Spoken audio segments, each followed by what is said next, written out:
in my clock, I can't stop. Fuck around, make my 40 pop. No popcorn, I pop pistols. Reaming my body, clothing no issue. Bitch, you look sick, you need a tissue. You drop a body, I just might bless you. I'm metrosexual. Yo, what is going on, everyone? It's Wraith here, back with another video, and in today's video I'm going to be doing the long-awaited Kovaaks guide that will help you improve your aim tremendously. And I'll basically be going over 5 different maps that you guys can use to help improve your aim, whether it's for Fortnite, whether it's for Apex Legends, for COD, whatever game you want. Playing Kovaaks will improve your aim or just mouse control overall, but obviously this one's going to be more tailored a little bit more towards Fortnite specifically. But yeah, so if you're looking forward to this video, make sure you slap a like button on it, comment what you want to see for a future video. Also comment your guys' scores, because I'm very curious to see what you guys get on this map. Or any of these maps that you guys actually play, or if you have any records that you want to let me know down in the comments, and I'll make sure to get back to you. Make sure you hit that subscribe button, use creator code WraithFN in the item shop, and let's get right into the video. So quickly, for those of you who don't know what Kovaaks is, it's basically an online aim trader from the Steam store for around $7-8, I think, something like that. And honestly, if you really want to improve your gameplay, I definitely recommend you getting it. It's basically the cost of one skin in Fortnite, and you're going to have it forever, so it's definitely worth it. But basically, once you guys get it, the first kind of thing I always see is people ask, how do I put my sensitivity in? And this is basically mine. You can see on the screen right now. So how I did it, I'll leave the link in the description, is you go to that link and it's an online calculator. So basically you want to convert your Fortnite sensitivity to CSGO sensitivity. And then once you have your CSGO sensitivity, so like in my Fortnite sensitivity is like 0.110 for X and Y. And then the converter said that for CSGO is a 2.73.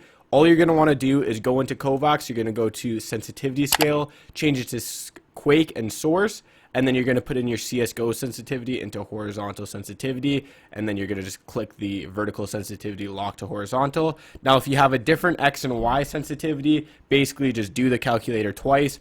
Don't click that box and then put in your different for horizontal and then vertical. Next is, a lot of you guys are wondering FOV or FOV measurement. I just say keep it on horizontal 16:9 and then 110 FOV.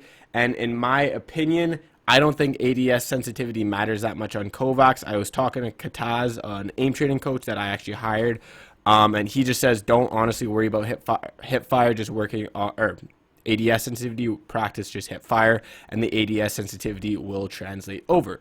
But yeah, that's basically it for kind of the intro. Let's get right into the courses.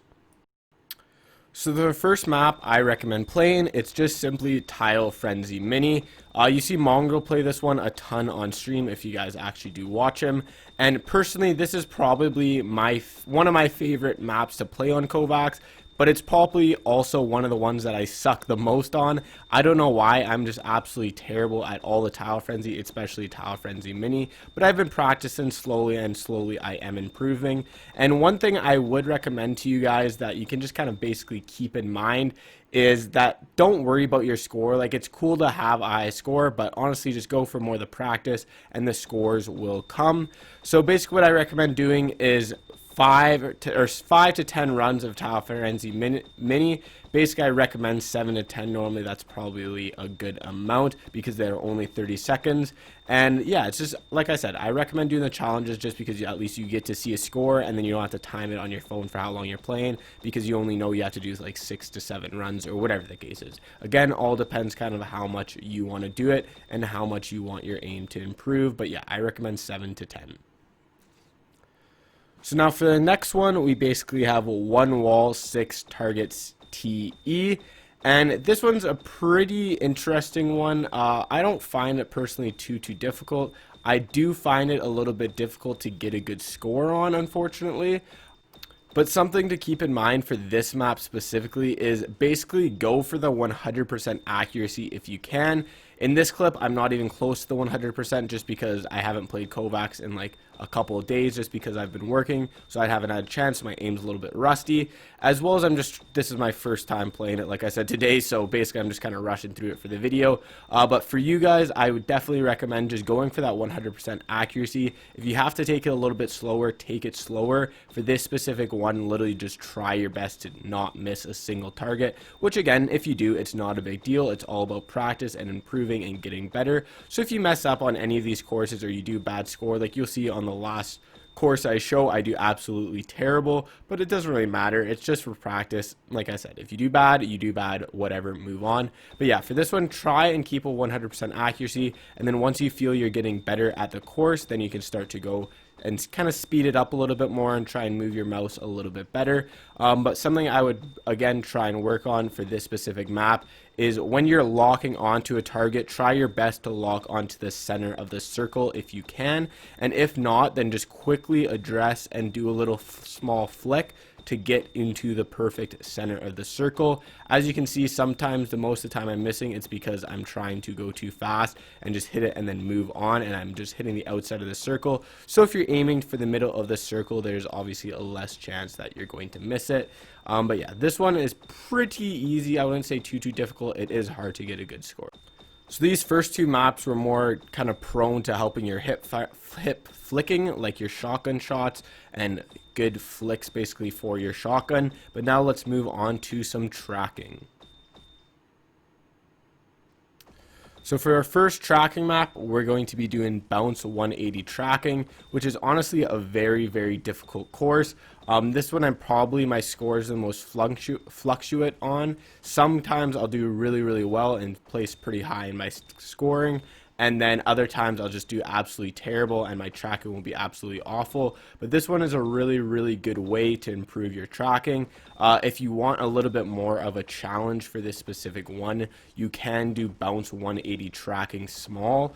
It's just a little bit more difficult because the balls that are bouncing are basically just a little bit smaller. Pretty self-explanatory.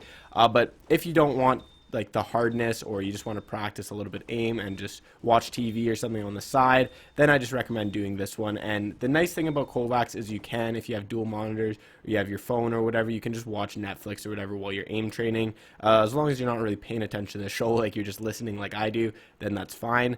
But this one is really good for tracking, like I said, and what you're going to want to focus on is some people, and including myself, I used to do this at the very start of when I started doing bounce 180 tracking, is you don't want to just practice tracking when the ball's at its peak and its easiest, because once it kind of goes to its peak, it's basically the easiest time for you to track the ball because it's not really moving that much. Like as you can see, when it bounces and then it kind of hits its top, it just stops moving. Which isn't that good for tracking practice, obviously, because it's not moving. So what you want to do is kind of just practice going all around it. If the ball is bouncing downwards, when it's just hitting the ground, or when it's at its very peak, you want to practice basically when the ball's everywhere, because if you're just practicing in one specific area, you're not really improving, right? So it will help you go for a better score if you're just practicing it while it's at the top. Like, don't get me wrong, if you're going for just a specific score, then yeah, don't do it while it's on the ground because it's a lot harder. But if you're actually going to improve, then basically, like I said, just track it wherever you possibly can. And then basically the next one is going to be another really good tracking one. It is honestly one of my favorite tracking ones, and you'll soon see why. It's pretty difficult, but it definitely, you can honestly feel your tracking ability getting better with your mouse, and your mouse control is getting better. So now basically for our next one, we're going to be doing one called Fugla XY short strace. I think that's how you pronounce it. It might be Fugla, something like that. I don't know how he pronounces this, but you're going to do this one, and you can do long strace, but personally I like short strace a little bit more. And all you're going to do, it's pretty self-explanatory, is basically just follow the circle moving, or the oval, or whatever you want to call it. And again, just like the kind of first tracking or first jumbo target, is you basically want to keep your crosshair to the very center of the bot as possible. It will basically just allow you to have that much more reaction time when the bot moves, because you're not, for this one it's kind of a little bit strange, you're not really anticipating where the bot's going because you don't know its pattern, you don't know where, if it's going to go right, if it's going to go left, if it's going to go diagonal, sides, whatever the case is, right, up or down. So basically what you're doing is you're just reacting to where it moves. It might seem a little bit difficult right now if you're just watching this and you've never done it, but it's not as hard as it looks. Basically, just like I said, you want to place a crosshair to the center as possible, and then once you do that, it will give you a better chance at being basically quick at reacting and moving your mouse to follow the target. So if it moves a little bit to the left, you can move a little bit to the left. So think about it as you basically want to have the smallest delay as possible to follow the target, because if you're taking a second to, like, if you see it go left, you like take a second to realize it and then you move your mouse left, by that time the ball's already moved, right? So basically you have to have a mix of quick reaction because you got to see where it moves, as well as you have to have really good mouse control because you basically have to follow it, and like I said, try and stick the crosshair to the exact middle as possible. This one, as you guys can see, is a really good one for tracking because it basically focuses you to go for a straight minute of just tracking the same target, unlike bounce 180 tracking, which is kind of like you're not only practicing your tracking, but you're also practicing your shock and flick because you're kind of flicking on to different targets. With this one, it's just specifically holding on to this specific target, which is really good for SMG aim as well as AR aim. But now after that, that's the last for the tracking, and let's move on to the next switching targets.